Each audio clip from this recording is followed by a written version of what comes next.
The Royal Flying Doctor Service has made a much anticipated food drop this afternoon to a desperate South Australian outback town stranded by floodwaters.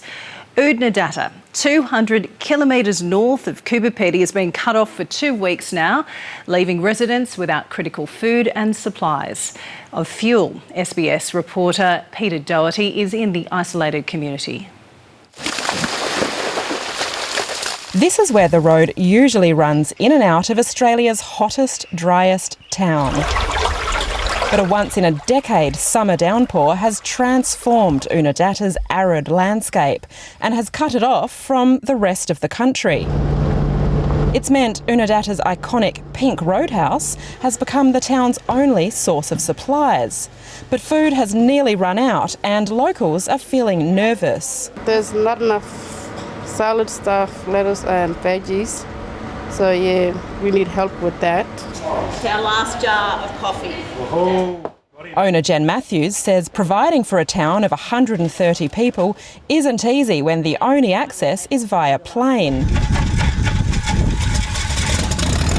She and her husband Peter have resorted to using their own aircraft to bring in basic stock from nearby Coober Pedy. Otherwise we wouldn't have had any fresh fruit and vegetables. So nobody's come near us, nobody's bothered about us. We feel we've been forgotten. But this afternoon, a sign of support from the skies.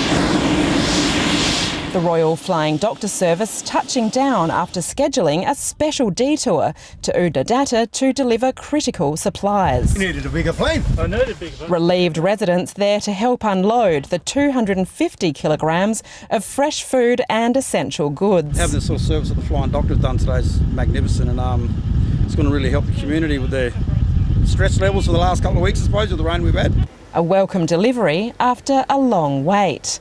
But locals say this is only a temporary fix and have called on the Premier for dedicated government assistance. Obviously, the State Emergency Service looked at that issue.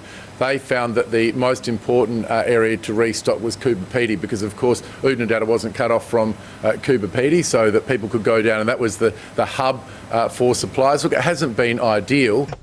Jen Matthews says it's not that simple. The government just said that the shelves are full down there and we can go and get it, but we can't. Our roads are still closed and impassable, so there's no way we can get it unless they do it by plane. It's unclear how long this community will remain isolated. There's still hundreds of millimetres of water across the only road out of town, and locals say the 4 major creek crossings between here and Coober Pedy are at the 1 metre mark.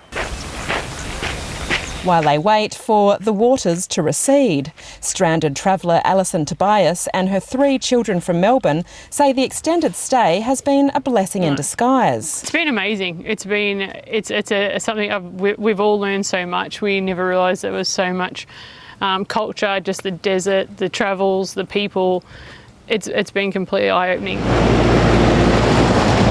A temporary disruption for some, but for the rest of the community, it'll be some time before life returns to normal. In Oodnadatta, Peter Doherty, SBS World News.